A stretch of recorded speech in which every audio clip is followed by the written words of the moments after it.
வந்துட்டேன். ஜிஎஸ்டி விஷயத்தோடு வந்திருக்கேன். எங்கும் ஜிஎஸ்டி, எதிலும் ஜிஎஸ்டி, எல்லா இடத்துலையும் ஜிஎஸ்டி.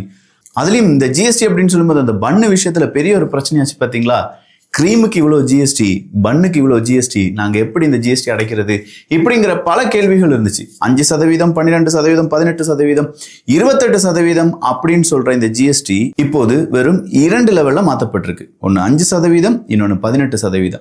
இதையும் தாண்டி 40% ஜிஎஸ்டி சில பொருட்களுக்கு கொடுத்துருக்காங்க. அப்படின்னா என்னெல்லாம் வந்திருக்கு, எதெல்லாம் வாங்கலாம், எதெல்லாம் வாங்கக்கூடாது, எதெல்லாம் விலை குறையும் அப்படிங்கிறத கம்ப்ளீட்டா இந்த ஒரு வீடியோல பார்க்க போறோம். அன்பு தமிழ் நெஞ்சங்களுக்கு தமிழ் பொக்கிஷத்தின் வணக்கங்கள்.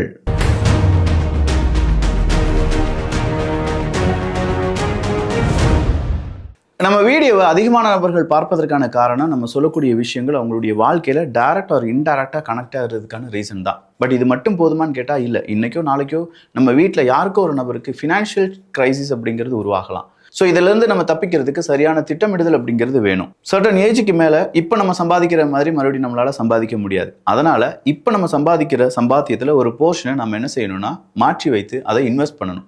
இன்வெஸ்ட் பண்ணணும் அப்படின்னு சொல்லும்போதே நிறைய பேருக்கு இருக்கக்கூடிய கேள்வி, சரியான இடத்துல இன்வெஸ்ட் பண்ணுறோமா, இன்வெஸ்ட் பண்ணுறதுக்கான அமௌண்ட் சேஃப்டியாக இருக்குமா, இல்லை அதுக்கு எவ்வளோ டேக்ஸ் கொடுக்க வேண்டும் இப்படிங்கிற பல கேள்விகள் இருக்கலாம். இப்படிப்பட்டவங்களுக்கான ஒரு ஆப்பர்ச்சுனிட்டி உருவாயிருக்கு. 100% நம்ம இன்வெஸ்ட் பண்ணக்கூடிய அமௌண்ட் சேஃப். அதே நேரத்தில் மார்க்கெட் பேஸ்டா நமக்கு ப்ராஃபிட் கிடைக்கிறதுக்கான வாய்ப்புகளும் இருக்கு. இதை ப்ரொவைட் பண்றது ஐசிஐசிஐ ப்ரூடென்ஷியல் லைஃப். அவங்களுடைய நிஃப்டி ஆல்ஃபா 50 இண்டெக்ஸ் ஃபண்டினுடைய என்எஃப்ஓ அறிமுகம் பண்ணியிருக்காங்க. கூடுதலான டீடைல்ஸ்க்கு கீழே இருக்கக்கூடிய லிங்க், அப்படி இல்லைன்னா ஸ்கிரீன்ல தெரியக்கூடிய QR கோடை நீங்க யூஸ் பண்ணலாம். பட் செப்டம்பர் 5ஆம் தேதி, அதாவது இன்னும் ஒரு தினம் மட்டும்தான் NAV 10 ரூபாய்க்கு இந்த என்எஃப்ஓ உங்களால வாங்க முடியும். இந்த என்எஃப்ஓ இண்டெக்ஸ் நம்ம எடுத்து பார்த்தோம்னா கடந்த 5 வருடங்கள்ல CAGR 32.8%, கடந்த 10 வருடங்கள் எடுத்து பார்க்கும்போது 21% இருக்கு. அதாவது 2015 இந்த இண்டெக்ஸ்ல 10 லட்சம் ரூபாய் இன்வெஸ்ட் பண்ணியிருந்தோம்னா இப்போ அதனுடைய வேல்யூ 68 லட்சம் ரூபாயா இருந்திருக்கும். இதோடு மட்டும் இல்லாம மந்த்லி பிரீமியத்துல 120 மடங்கு நமக்கு லைஃப் கவர் அப்படிங்கிறதும் கிடைக்கும். வருஷத்துக்கு 2.5 லட்சம் ரூபாய் வரை இன்வெஸ்ட் பண்ணி அதில் கிடைக்கக்கூடிய லாபத்துக்கு டாக்ஸ் இல்லை என்பதும் குறிப்பிடத்தக்கது. NRIலாம் மாதம் 18,000 ரூபாய் இன்வெஸ்ட் பண்ணீங்கன்னா 2 கோடி வரை கிடைக்கிறதுக்கான வாய்ப்புகளும் அதிகமா இருக்கு. பட் ஒன்னே ஒண்ணுதான், செப்டம்பர் 5, அதாவது இன்னும் ஒரு தினம் மட்டும்தான் உங்களால இந்த என்எஃப்ஓ வாங்க முடியும். கூடுதலான டீடைல்ஸுக்கு கீழே இருக்கக்கூடிய லிங்க், அப்படி இல்லைன்னா ஸ்கிரீன்ல தெரியக்கூடிய QR கோடை யூஸ் பண்ணிக்கோங்க. இல்ல உங்களுக்கு இதுல டவுட்ஸ் இருக்குன்னா தமிழ்லயே அவங்க கால் பேக் பண்ணுவாங்க. இல்ல வீட்டுக்கு வந்து இதை எக்ஸ்பிளைன் பண்றதுனா அந்த ஆப்ஷனும் இருக்கு. ஜிஎஸ்டில மெயினா நம்ம பார்க்க வேண்டியது என்ன அப்படின்னு பாத்தீங்கன்னா, இது எப்போது பெரிய அளவுல டாக்கா மாறிச்சு அப்படிங்கிறது தான். நிர்மலா சீதாராமன் அவர்களிடம் அங்க இருக்கக்கூடிய ஒரு பேக்கரி ஓனர் கேட்கிறாரு, பன்னுக்கு நீங்க ஒரு 12% ஒரு டாக்ஸ் ஜிஎஸ்டி கொடுக்குறீங்க அப்படின்னா அதுல வைக்கக்கூடிய கிரீமுக்கு 5%, அதுல பேக் பண்றது அந்த ஒரு பிளாஸ்டிக் 18% இப்படின்னு சொல்லி ஒவ்வொரு சதவீதமா சொல்லிட்டு இருக்காரு. இது ரொம்ப பெரிய அளவுல கன்ஃபியூஷனா இருக்கு. இதனால நிறைய பிரச்சனைகள் எழுகிறது அப்படிங்கிறது தான் அவர் சொன்ன ஒரு டாக். அது பாயிண்ட சரியா நம்ம கவனிச்சாதான் இதுக்கு பின்னாடி இருக்கக்கூடிய நிறைய பிரச்சனைகளை உணர முடியும். உதாரணத்துக்கு இப்போ யூஸ் பண்ணக்கூடிய ஃபெர்டிலைசர் இருக்கு பாத்தீங்களா? இந்த ஃபெர்டிலைசரை உருவாக்குவதற்கான சில ஆசிட்ஸ் இருக்கு. இந்த ஆசிட்ஸுக்கு செப்பரேட்டான ஒரு ஜிஎஸ்டி, இதுக்கான எண்ட் ப்ராடக்ட்டுக்கு ஒரு ஜிஎஸ்டி. அப்போ இது இரண்டையுமே மேட்ச் பண்ற மாதிரி ஒரு கொள்முதலாளர், அதை பயன்படுத்தக்கூடிய நபர், அதை விநியோகம் செய்யக்கூடிய நபர், இப்படின்னு சொல்ற எல்லார் கையில இருந்தும் ஜிஎஸ்டில பல பிரச்சனைகள் எல்லாமே உருவாச்சு. இது கன்ஃபியூஷன் ஸ்டேஜை விட ஒருத்தவங்க பிசினஸ் செய்யறதுக்கே பயந்தாங்க. எப்படி நம்ம ஜிஎஸ்டி கணக்கு காண்பிப்பது, இந்த கணக்கு காண்பித்தா அதுல ஜிஎஸ்டி பிரச்சனை இருக்குன்னு சொல்லி நமக்கு நோட்டீஸ் வந்துருமா, இல்ல இந்த நோட்டீஸ் வந்ததுனால நம்ம இப்படிலாம் நிறைய ஜிஎஸ்டியை தப்பா காண்பிக்க வேண்டியதா இருக்குமா? இந்த கேள்விக்கான பதில் எல்லாம் சேர்ந்துதான் ஜிஎஸ்டி 2.0 களமிறக்கி இருக்கிறார்கள். பிரதமர் நரேந்திர மோடி அவர்கள் டபுள் டமாக்கா அப்படின்னு சொல்லி அவருடைய ட்விட்டர்ல இதை பத்தியான பெரிய விமர்சனம் கொடுத்திருந்தாலும் ஏகப்பட்ட பேர் இந்த ஜிஎஸ்டியை ரீஃபார்ம் பண்ணது நிறையவே பாசிட்டிவான சைடு தான், நெகட்டிவ் சைடு அதிகமா இல்லை அப்படின்னு சொல்லியிருக்காங்க. பால், வெண்ணெய், இந்த பன் விஷயம் வந்துச்சு பாத்தீங்களா? இதே மாதிரி 99% பொருட்கள், 12% ஜிஎஸ்டி விதித்த 99% பொருட்கள் இப்போது நீங்க 12% கொடுக்க வேண்டாம், 5% மட்டும் ஜிஎஸ்டி வந்தா போதும் அப்படின்னு சொல்லியிருக்காங்க. ஸோ இங்க நான் சொன்ன பால் இல்லாட்டி வெண்ணெய், பிரெட்டு இப்படின்னு சொல்ற பல பொருட்கள் பார்த்தோம் பார்த்தீங்களா? இது எல்லாமே அத்தியாவசிய பொருட்கள். இந்த அத்தியாவசிய பொருட்களுக்கு 12% ஜிஎஸ்டி அப்படிங்கிறது கண்டிப்பா யாரை ரொம்ப பாதித்து கொண்டு இருந்தது அப்படின்னா அடித்தட்டு மக்களை ரொம்ப பெரிய அளவுல பாதித்து இருந்தது. ஏன்னா டெய்லி பால் குடிக்காத குழந்தைகள் கிடையாது. பிரெட்டாக இருக்கட்டும், பிஸ்கெட்ஸாக இருக்கட்டும், இல்லை இதே மாதிரி வெண்ணெய், பட்டர், இது எல்லாமே அடித்தட்டு மக்கள் பயன்படுத்தக்கூடிய விஷயமா இருந்த பொருட்களுக்கு 12% டாக்ஸ் இல்லாட்டி ஜிஎஸ்டி அப்படின்னு சொல்லும்போது அந்த விலையேற்றம் அப்படிங்கிறத இப்போது 5% கம்மி பண்ணியிருக்காங்க. அப்போ இது அடித்தட்டு மக்களுக்கு ரொம்பவே பயனுள்ளது தான், அதில் மாற்று கருத்து கிடையாது. அப்போ இனிமே அந்த கன்ஃபியூஷன் வேண்டாம். பிரெட்டுக்கு 12%, 5%, 18%, பட்டருக்கு 5%, 15%, 18%, இது எதுவுமே இல்லை. எல்லாத்துக்குமே அவங்க என்ன சொல்லிட்டாங்கன்னா ஃபிளாட்டா 5% அப்படின்னு சொல்லிட்டாங்க. அப்ப இங்க கன்ஃபியூஷன் அப்படிங்கிறது இல்லாததுனால ஈஸியா ஒரு நபரால பிசினஸ் அப்படிங்கிறத ஸ்டார்ட் பண்ண முடியும். இந்த இடத்த நான் ஏன் அழுத்தி சொல்றேன் அப்படின்னு கொஞ்சம் புரிஞ்சுக்கோங்க. ஏகப்பட்ட நாடுகள்ல இந்த கன்ஃபியூஷன் அப்படிங்கிறது வந்ததுனாலதான் நிறைய பேர் பதுக்கல் அப்படிங்கிறத செய்ய ஆரம்பிச்சாங்க. என்ன மாதிரியான கன்ஃபியூஷன்லாம் வரும் தெரியுமா? மாநில அரசாங்கம் ஒரு வரி விதிப்பாங்க. இதுக்கு முன்னாடி வாட்டு, இந்த டின் நம்பர் அப்படிலாம் நீங்க எடுத்திருந்தீங்கன்னா உங்களுக்கு புரிஞ்சிருக்கும். மாநில அரசாங்கம் ஒரு வரி விதிப்பாங்க, மத்திய அரசாங்கம் இன்னொரு வரி விதிப்பாங்க. இதுக்கு நடுவில் அடுத்ததா சுங்கத்துறை அப்படிங்கிறது, செஸ் அப்படிங்கிறதுலாம் இன்னொன்று இருக்கும். இது எல்லாத்தையுமே மிக்ஸ் பண்ணி நம்ம ஒரு கால்குலேட் பண்ணி இந்த பொருட்களுக்கு இவ்வளோ வரும் அப்படிங்கிறது தோராயமாக கணக்கீடு செய்ய வேண்டியதாக இருக்கும். அப்போ மாநிலத்துக்கு ஒரு வரி, மத்திய அரசாங்கத்துக்கு ஒரு வரி, இப்படிலாம் சொல்லி ஏகப்பட்ட கன்ஃபியூஷன் ஸ்டேஜுக்குள்ளேயே ஜிஎஸ்டியும் வந்த பிறகு மாநிலத்துக்கு இல்லப்பா பொதுவா ஜிஎஸ்டி அப்படின்னு சொன்னாங்க. ஆனா அந்த ஜிஎஸ்டிக்குள்ளேயே 5, 12, 18, 28 அப்படின்னு சொன்னதுனாலையும் எகைன் அங்க சிக்கல் வந்தது. இப்போது முடிவுக்கு வந்திருக்கு. அப்ப இந்த முடிவுக்கு வந்ததை பத்தி இதுதான் ஃபைனல் டெசிஷனான்னு கேட்டா இல்ல.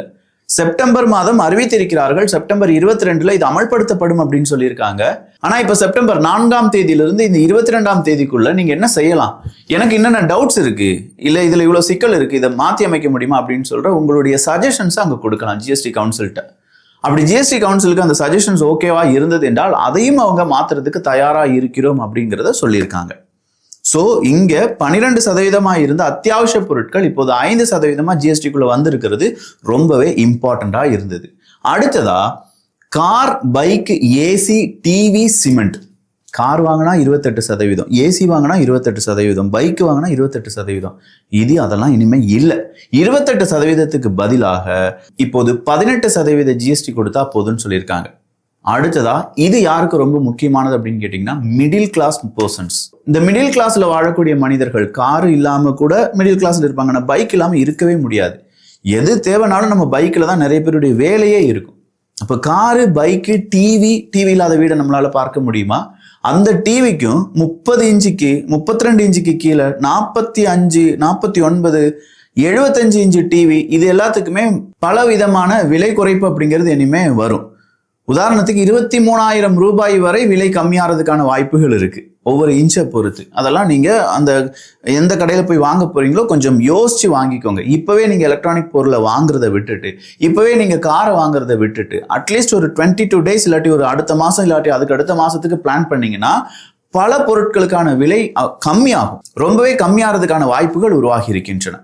நான் சொன்னேன்ல 12% பொருட்கள் அப்படின்னு ஒன்று இருக்கும்ல, அதுல 99% பொருட்கள் 5% மாறிடுச்சு. நீ அதே மாதிரி தான் 28% பொருட்கள் பட்டியல் இருந்துச்சுன்னா அதுலயும் 99% பொருட்கள் இப்போது 18% பட்டியலுக்குள்ள வந்துட்டாங்க. நல்லது தானே? இனி நல்லது எங்கெங்க வரப்போகுது, எதுக்காக 40% ஜிஎஸ்டின்னு ஒரு சின்ன ஸ்லாப் கொடுத்துருக்காங்களே, அந்த சின் குட்ஸ் அப்படின்னு சொல்றாங்க, பாவ பொருட்கள் அப்படின்னு சொல்றாங்களே, அது என்ன அப்படிங்கிறதையும் நம்ம தெளிவா பார்க்க போறோம். அதுக்கு முன்னாடி வரியே கொடுக்க வேணாம்டா, நீங்க இதெல்லாம் யூஸ் பண்ணிக்கோங்க அப்படின்னு சொல்லக்கூடிய சில பொருட்கள் இருக்கு. வரைபடங்கள், அட்லஸ்லாம் நம்ம சொல்லுவோம் பார்த்தீங்களா, இந்த வரைபடங்கள், விளக்கப்படங்கள், உலக உருண்டைகள், குளோப் அப்படின்லாம் சொல்லுவோம்ல, அதே மாதிரி பென்சில், ஷார்ப்னர், கிரையான்கள், பேஸ்டல்கள், உடற்பயிற்சி புத்தகங்கள், குறிப்பேடுகள், ரப்பர், இந்த பொருட்களுக்கு எல்லாத்துக்கும் நீங்க என்ன செய்யுங்க, இது எல்லாமே ஸ்டேஷனரிக்குள்ள வந்துடும் வச்சுக்கோங்களேன். எல்லா ஸ்டேஷனரி பொருட்களுக்கும் கிடையாது. இதுல பர்டிகுலரா சில ஸ்டேஷனரி பொருட்கள் சொல்லியிருக்காங்க. இந்த பொருட்களுக்கு இனிமே ஜிஎஸ்டி இல்லை. முதல்ல அது 5லேருந்து 12% ஜிஎஸ்டி அந்த பட்டியலுக்குள்ள இருந்துச்சு. இப்போ நீங்க இதுக்கெல்லாம் ஜிஎஸ்டி கொடுக்க வேண்டாம், 0 ஜிஎஸ்டி அப்படின்னு சொல்லியிருக்காங்க. படிப்பு சம்பந்தமா, நம்ம குழந்தைகள் சம்பந்தமா இதெல்லாம் ரொம்பவே இம்பார்ட்டன்ட். இதுக்கும் நம்ம டாக்ஸ் கொடுத்து வாங்கிட்டு இருந்தோம் அப்படிங்கிறத விட இனிமே நீங்க டாக்ஸ் கொடுக்க வேண்டாம் அப்படிங்கிறத நாம இங்க பார்க்கலாம். அடுத்ததா உயிர் காக்கும் 33 மருந்துகள், ரொம்பவே இம்பார்ட்டன்டான மருந்துகள். 33 மருந்துகளுக்கு இனிமே ஜிஎஸ்டி இல்லை. மருத்துவ காப்பீடு, ஹெல்த் இன்சூரன்ஸ் அப்படிலாம் நம்ம சொல்லியிருப்போம் பாத்தீங்களா, இந்த ஹெல்த் இன்சூரன்ஸுக்கு இனிமே நீங்க என்ன கொடுக்க வேண்டாம், ஜிஎஸ்டி கொடுக்க வேண்டாம்னு சொல்லியிருக்காங்க. ஹெல்த் இன்சூரன்ஸ் மட்டும் கிடையாது, டேர்ம் இன்சூரன்ஸ், ஆயுள் காப்பீடு அப்படிலாம் நம்ம லைஃப் இன்சூரன்ஸ்லாம் சொல்லுவோம் பாத்தீங்களா, இந்த லைஃப் இன்சூரன்ஸுக்கும் நீங்க என்ன கொடுக்க வேண்டாம், ஜிஎஸ்டி கொடுக்க வேண்டாம் அப்படின்னு சொல்லியிருக்காங்க. இன்னைக்கு இதெல்லாம் எஸ்பிஐ, பல நிறுவனங்கள், பல இந்த இன்சூரன்ஸ் நிறுவனங்கள் எல்லாருமே என்ன செஞ்சிருக்காங்க அப்படின்னா அதை வரவேற்றிருக்கிறார்கள். சினிமா டிக்கெட், எப்பா சினிமாவுக்கு மாசம் ஒரு தடவை அப்படின்லாம் சொல்லுவோம்ல, முதல்லலாம் அது 18% வரியா இருந்துச்சு, இப்போது அது 5% வரியாக குறைந்திருக்கிறது. நல்ல விஷயம். அதுவும் 100 ரூபாய்க்கு கீழே அப்படின்னா அது 5% வரியாக கொடுக்கப்பட்டிருக்கிறது. 100 ரூபாய்க்கு மேல அப்படின்னா அது 18% வரியிலேயே தொடரும் அப்படின்னு சொல்லியிருக்காங்க. 100 ரூபாய்க்கு கீழே எங்கேயாவது டிக்கெட் இருக்கான்னு கேட்டா இல்லையேப்பா. 100 ரூபாய்க்கு மேல தானே அப்படின்னா அது 18% வரி தான். பாப்கார்னுக்கு ஒரு பெரும் பிரச்சனை ஓடிட்டு இருந்துச்சு. நிறைய பேர் ட்ரோல் மீம் வச்சு தெளிச்சிட்டு இருந்தாங்க. பாப்கார்ன்லயே கிரீம் பாப்கார்ன், சாக்லேட் பாப்கார்ன், இந்த மாதிரி பல பாப்கார்ன் இருக்கும். லூஸ் பாப்கார்ன், பேக்கெட் பாப்கார்ன் அப்படிலாம் இருக்கும். இது எல்லாத்துக்குமே தனித்தனி ஜிஎஸ்டியா இருந்துச்சு. இதுலயே ஏகப்பட்ட பேருக்கு கன்ஃபியூஷன்லாம் இருந்துச்சு. நிறைய பேர் என்ன செஞ்சாங்கன்னா பக்கெட்டை கொண்டு போய் அதை லூஸ் பாப்கார்னா மாத்தி நாங்க தியேட்டருக்குள்ள கொண்டு போவோம் அப்படின்னு சொல்லியிருந்தாங்க. இதெல்லாம் ட்ரோலா இருந்துச்சுல, அது எல்லாத்துக்குமே இன்னைக்கு என்கார்டு போட்டிருக்காங்க. எஸ், 2 விதத்துல அதை மாத்திருக்காங்க. சால்ட் பாப்கார்னுக்கு 5%, இனிப்பு பாப்கார்ன் அப்படிங்கிறதுக்கு 18%. அவ்வளவுதான். அது பேக்கிங்கா இல்லையா அதெல்லாம் எதுவுமே இல்லை. சால்ட் பாப்கார்ன்னா 5%, இனிப்பு பாப்கார்ன் அப்படின்னா அது 18%. சரி, இதெல்லாம் நல்லா தானே இருக்கு அப்படின்னு கேட்டா மொரட்டு சம்பவம் இனிமே தான் லோட் ஆக போகுது. அதாவது 40% வரி ஜிஎஸ்டியில இல்லாத, இதுவரையிலும் இல்ல, 28% வரி மட்டும்தான் இருந்துச்சு. புதுசா 40% வரி அப்படிங்கறத உருவாக்கியிருக்காங்க. இத பாவ பொருட்கள் அப்படின்னு சொல்றாங்க. உண்மையிலேயே இதை நீங்க 40% கொடுத்து வாங்கி குடிச்சு செத்துப்போங்க அப்படின்னு சொன்னா கூட மக்கள் அதை வாங்குவாங்க. அப்படிங்கிற சில பொருட்களுக்கு 40% வரி. பெப்சி, கோக், இந்த மாதிரி கூல்ட்ரிங்க்ஸ் எல்லாம் இருக்கு பாத்தீங்களா, அதுக்கெல்லாம் முதல்ல 28% வரி தான் இருந்துச்சு. இப்போ அது என்னவா மாறி இருக்கு அப்படின்னா 40% மாறி இருக்கு. பெப்சி, கோக்கு, கூல்ட்ரிங்க்ஸ் அந்நிய நாட்டு பானங்களப்பா, அமெரிக்காவுக்கு எதிரான ஆப்பாப்பா இது அப்படின்னு கேட்டா இந்திய அரசாங்கமும் ஜிஎஸ்டி கவுன்சிலும் அதற்கு இன்னைக்கு ஒரு விடை கொடுத்திருக்காங்க. அப்படிலாம் கிடையாது, இது அதுக்கு முன்னாடியே நாங்க ரீஃபார்ம் பண்ணிட்டோம், அமெரிக்கா இந்தியா பிரச்சனை வர்றதுக்கு முன்னாடி இதெல்லாம் நாங்க டிசைட் பண்ணிட்டோம் அப்படின்னு சொல்லியிருக்காங்க. இது குருவி உட்கார பணம் விழுந்துருச்சுன்னு சொல்லுவாங்க பாத்தீங்களா, அந்த மாதிரி அமெரிக்கா பிரச்சனை வரும்போது நம்ம ஜிஎஸ்டியை ரீஃபார்ம் பண்ணியிருக்கோம். அம்புட்டு தான், பெருசால அதை பத்தி யோசிக்க வேண்டாம். ஸோ இந்த மாதிரி உயிருக்கும் உடலுக்கும் ஆபத்தா இருக்கக்கூடிய கூல்ட்ரிங்க்ஸ், இது தேவையில்லாத விஷயம் தானே, அந்த விஷயத்துக்கு 40% அப்படின்னு சொல்லி உயர்த்தப்பட்டுள்ளது. இது போக பான் மசாலா, சிகரெட்டு, குட்கா, புகையிலை, பதப்படுத்தப்படாத புகையிலை, சுருட்டு, கூல்ட்ரிங்க்ஸ், சர்க்கரை பானங்கள், கஃபின் பானங்கள், ஆன்லைன் சூதாட்டம், கேமிங் தளங்கள், இந்த மாதிரியான பொருட்களுக்கு எல்லாத்துக்குமே நீங்க என்ன கொடுங்க, 40% ஜிஎஸ்டி. நான் வரவேற்கிறேன், யார் வரவேற்கிறாங்களோ இல்லையோ, எஸ் இதுக்கு 40% ஜிஎஸ்டி போட்டுக்கோங்கப்பா. எவெல்லாம் சிகரெட் குடிக்கிறான், எவெல்லாம் ஆல்கஹால் கன்சியூம் பண்றான், எவெல்லாம் பான் மசாலா போறான்னா 40% எக்ஸ்ட்ராவா காசு கொடுத்து நீ என்ன செஞ்சுக்கோ, வாங்கி குடிச்சுக்கோ அப்படின்னு சொல்லிடலாம். இதனால பாதிக்கப்படுவது நடுத்தரம் இல்லாட்டி அடித்தட்டு மக்கள் தானே விக்கி அப்படின்னு கேட்டா எஸ். ஆனா என்ன, நிறைய பேர்கிட்ட காசு இல்லாம இந்த பொருட்கள் வேண்டான்னு சொல்லி ஒமிட் பண்றதுக்கான வாய்ப்புகளும் இருக்கு. குடிக்கிறவன் எவ்வளவு குடிச்சும் செத்து போயிடுவான், குடிக்க யோசிக்கிறவன் இதனால கொஞ்சம் நிப்பாட்டிக்கிடும், அவ்வளவுதான் நம்ம நினைக்கிறோம். ஏன்னா 40% வரி அப்படின்னு சொல்லும்போது இது மனிதர்களுடைய உயிருக்கும் உடலுக்கும் ஆபத்தானது. எனவே இதை சின் ப்ராடக்ட்ஸ் அப்படின்னும், அதே மாதிரி 1200 சிசிக்கு மேல் பெட்ரோல் கார்கள், 1500 சிசிக்கு மேல் இருக்கக்கூடிய டீசல் கார்கள், 350 சிசிக்கு மேல் மோட்டார் சைக்கிள்கள், படகுகள், தனிப்பட்ட பயன்பாட்டிற்கான விமானங்கள், சொகுசு கார்கள், இவங்க எல்லாமே சின் குட்ஸ்குள்ள தான் வராங்க. 40% அந்த ஒரு ஜிஎஸ்டிக்குள்ள வருகிறது. ஸோ இங்க 1500 சிசிக்கு மேல் இருக்கக்கூடிய காருக்கு 28% வரியா இருந்துச்சு. அதை இப்ப என்ன செஞ்சிட்டாங்கன்னா 40% வரியா மாத்திட்டாங்க. இது யாருக்கு பெரும் பிரச்சனை அப்படின்னு கேட்டா, அப்பர் மிடில் கிளாஸ் லெவல்ல இருக்கிறவங்க, ஒரு ஃபேமிலி கார் 4 பேர் வேணாம் 6 பேர் அப்படின்னு சொல்ற அந்த லெவல்ல இருந்த மக்களையும், டாக்ஸி ஓட்டக்கூடிய அந்த நபர்கள்லாம் இருப்பாங்கல்ல, அவங்களுக்குன்னு ஒரு 1500 சிசிக்கு மேல இருந்தாதான்ப்பா இழுக்கும், மலைப்பாதையெல்லாம் ஓடும், 4 பேரை வச்சுட்டு அப்படி ஜம்முனி போகும் அப்படின்னு நினைக்கக்கூடியவங்களுக்கும், அதை விட அடுத்ததா லக்ஸரி ப்ராடக்ட்ஸ், லக்ஸரி கார்ஸ் அப்படிலாம் சொல்லுவோம் பார்த்தீங்களா, பெரிய மேல்தட்டு மக்கள் அப்படின்னு சொல்லுவாங்க பாருங்க, அவங்க வாழ்க்கையும் இது என்ன செய்யும், இந்த 40% டாரிஃப் அப்படிங்கிறது பதம் பார்க்கும். ஆனா மேல்தட்டு மக்களை பொறுத்த வரைக்கும் 40% எவ்வளவு, 100% விதித்தாலே நாங்க வாங்க, எங்க கிட்ட காசு இருக்குன்னு சொல்லி வாங்கிட்டு போயிடுவாங்க. சோ இந்த இடத்துல மக்கள் இல்லாட்டி குறிப்பா இந்த நான் சொன்ன மாதிரி டாக்ஸி டிரைவர்ஸ், ஒரு மிடில் கிளாஸ்ல இருக்கிறவங்க ஒரு 6 பேர் போறதுக்கான வாகனத்தை வாங்குறோம், இது எங்களுடைய தனிப்பட்ட உபயோகம் அப்படின்னு சொல்லி அதுல ஏதாவது ஒரு அலவன்ஸ் கொடுத்தா நல்லா இருக்கும் அப்படிங்கிறது என்னுடைய தாட். இன்ஸ்டன்ட் நூடுல்ஸா இருக்கட்டும், காஃபி, கீ பட்டர், சாக்லேட்ஸ், இது எல்லாத்துக்குமே 5% அப்படின்னு சொல்லி கொடுத்துருக்காங்க. அடுத்ததா மிடில் கிளாஸ் ஆஸ்பிரேஷன்ஸ் அப்படின்னு சொல்லும்போது ஏர் கண்டிஷன்ஸ், ஏசி, டெலிவிஷன், அதே மாதிரி dish washing machines, small cars, motor cycle less than 300 cc, இது எல்லாத்தையுமே அவங்க 18% கொண்டு வந்துட்டாங்க. Agriculture, horticulture, forestry machines, soil preparation, cultivation, harvesting, இதே மாதிரியான பயோ பெஸ்டிசைட்ஸ், நேச்சுரல் மெத்தனால், இவங்க எல்லாத்துக்குமே 12% ஜிஎஸ்டி ஸ்லாப்ல இருந்து இப்போது அது 5% ஜிஎஸ்டி ஸ்லாபுக்குள்ள கொண்டு வந்திருக்காங்க. ஸோ அக்ரிகல்ச்சர்ல இருக்கக்கூடிய விவசாய பெருமக்களும் இதனால பயனடைவார்கள் என்பதும் குறிப்பிடத்தக்கது. அடுத்ததா நிறைய பேர் நம்ம வீட்டில் கண்ணாடி வச்சிருப்பாங்க, ஸ்பெக்ஸ் அண்ட் கோகுல்ஸ் அப்படின்னு சொல்லுவோம் பார்த்தீங்களா, அதெல்லாம் முதல்ல 28% இருந்துச்சு, அதை இப்போ கம்மி பண்ணி 5% மாத்திருக்காங்க. பஸ், ட்ரக்ஸ், ஆம்புலன்ஸ் இந்த மாதிரியான வாகனங்கள் வாங்குறீங்க அப்படின்னா அதுக்கு இப்போது 18% டாக்ஸ் கொடுத்தா போதும் அப்படின்னு சொல்லியிருக்காங்க. அடுத்ததா ஆட்டோ பார்ட்ஸ், நிறைய ஆட்டோமொபைல் பார்ட்ஸ் இருக்கு பார்த்தீங்களா, இந்த எல்லா ஆட்டோ பார்ட்ஸும் 18% ஜிஎஸ்டி தான், அதுக்கு கூடுதல் எதுவுமே இல்லை அப்படின்னு சொல்லியிருக்காங்க. குறிப்பா 3 வீலர்ஸ், நம்ம வீட்டுக்கிட்ட இல்ல நம்ம போகக்கூடிய ஆட்டோ ஓட்டுநர்கள், ஆட்டோ உரிமையாளர்கள், இப்படி ஆட்டோக்கெல்லாம் 28% ஜிஎஸ்டி ஆயிருந்துச்சு, அது இப்போ 18% கம்மி பண்ணியிருக்காங்க. அதே மாதிரி மேன்மேடு ஃபைபர் அவங்களுடைய ஜிஎஸ்டி 18%லேருந்து 5%, மேன்மேடு யானா இருக்கட்டும் அதுவும் 12%லேருந்து 5%, கம்மி பண்ணியிருக்காங்க. ஸோ இந்த இடத்துல யானா இருக்கட்டும், ஃபைபரா இருக்கட்டும், இதனால ஆடை தொழிற்சாலைகள் இருக்கக்கூடிய நிறைய பேருக்கு நிறைய பயன் கிடைக்கும் அப்படின்னு சொல்லியிருக்காங்க. ஆடையினுடைய விலை குறைவதற்கான வாய்ப்புகள் இருக்கு அப்படிங்கிறதும் இங்க நம்ம பார்க்க வேண்டியதுதான். ஸோ துணி சம்பந்தமான தொழில இருக்கீங்க, இல்ல துணி சம்பந்தமான ஒரு எக்ஸ்போர்ட்டர், இம்போர்ட்டரா இருக்கீங்க அப்படின்னா இந்த விஷயத்த கொஞ்சம் கவனிச்சுக்கோங்க.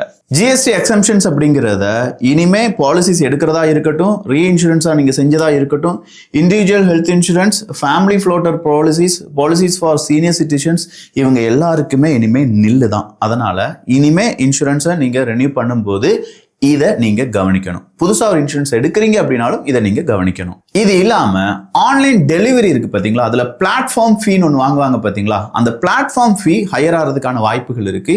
ஸோ ஃபுட் டெலிவரி பண்றவங்களுக்கு எந்த பாதிப்பும் கிடையாது. டெலிவரி வழியா நீங்க ஃபுட்டு வாங்கி சாப்பிட்றீங்க அப்படின்னா அதுல இந்த பிளாட்ஃபார்ம் ஃபீ அப்படிங்கிறது இனிமே இன்க்ரீஸ் ஆகிறதுக்கான வாய்ப்புகள் இருக்கு. இதனால இந்தியாவுக்கு என்ன லாபம்? இந்தியாவினுடைய ஜிடிபி 2026 பொறுத்த வரைக்கும் 0.3% இன்க்ரீஸ் ஆகிறதுக்கான வாய்ப்புகள் இருக்கு அப்படின்னு சொல்லியிருக்காங்க. கன்சம்ஷன்ஸ், இந்தியாவில் உருவாக்கப்பட பொருட்கள் இந்தியாவிலேயே விற்று தீர்ப்பதற்கு அழிந்து போறதுக்கான வாய்ப்புகள், அழிந்துனா மக்கள் பயன்படுத்தி அழிந்து போறது, அதுக்கு இனிமே கூடுதலான மார்க்கெட் உருவாகும். நிறைய எம்எஸ்எம்இ புதுசா உருவாகும். மேக் இன் இந்தியா திட்டம் ரொம்ப பெரிய அளவுல வலுப்பெறும். நமக்கான ப்ராடக்ட்ஸ், நமக்கான விஷயங்கள், நமக்கான லாபம் அதிகரிக்கும். நிறைய பேர் ஜிஎஸ்டி கட்டுறதுக்கு தயாராகுவாங்க. இதனால இந்திய அரசாங்கத்துக்கும் வரி வருமானம் அதிகமாக கிடைக்கும் அப்படின்னு சொல்ற நிறைய பாசிட்டிவ் சைடு எல்லாமே இருக்கு. நெகட்டிவ் சைடு நான் சொன்ன மாதிரி காருக்கு, அதுவும் மிடில் கிளாஸ்ல இருந்து வாங்குறவங்க, இல்ல அந்த சின் ப்ராடக்ட்ஸ் அப்படின்னு சொல்லக்கூடிய அந்த ப்ராடக்ட் லிஸ்ட்ல இருக்கக்கூடிய ப்ராடக்ட்ஸ், இது எல்லாத்தையுமே கொஞ்சம் பேர் நெகட்டிவா சொன்னாலும் ஏகப்பட்ட இடத்துல இது பாசிட்டிவா மட்டுமே தெரியுது. இப்போ ஜிஎஸ்டி ரீஃபார்ம் 2.0 அப்படிங்கிறத பத்தி நீங்க என்ன நினைக்கிறீங்க அப்படிங்கிற உங்களுடைய கருத்துக்களும் இங்கே வரவேற்கப்படுகின்றன. ஓவராலா ஒரு 50 to 60% கவர் பண்ணியிருக்கேன் என்னென்ன பொருட்களுக்கு அப்படின்னு சொல்லி. மீதம் இருக்கும் சில லிங்க்ஸ் எல்லாத்தையுமே நான் கீழே டெஸ்கிரிப்ஷன்ல கொடுத்துட்றேன். அதுல நீங்க சொடக்கி என்ன மாதிரியான ப்ராடக்ட்ஸுக்கு எந்த மாதிரியான ஜிஎஸ்டி கொடுத்துருக்காங்க அப்படிங்கிறதுல நீங்க செக் பண்ணி பார்த்துக்கலாம். நான் முதலே சொன்ன மாதிரி ஒரு இன்வெஸ்ட்மெண்ட் ஆப்பர்ச்சுனிட்டி ஐசிஐசிஐ ப்ரூடென்ஷியல் லைஃபினுடைய நிஃப்டி ஆல்ஃபா 50 இண்டெக்ஸ் ஃபண்ட் அப்படிங்கிறது வர்ற செப்டம்பர் 5 இன்னும் ஒரு தினம் மட்டும்தான் இருக்கு. இதை பத்தியான மேலும் டீடைல்ஸுக்கு கீழே இருக்கக்கூடிய லிங்கை யூஸ் பண்ணிக்கோங்க. அப்படி இல்லைன்னா ஸ்கிரீன்ல தெரியக்கூடிய QR கோடை யூஸ் பண்ணிக்கோங்க. நல்லதை பகிர்ந்து நல்ல சமுதாயத்தை உருவாக்குவோம். நன்றி, வணக்கம்.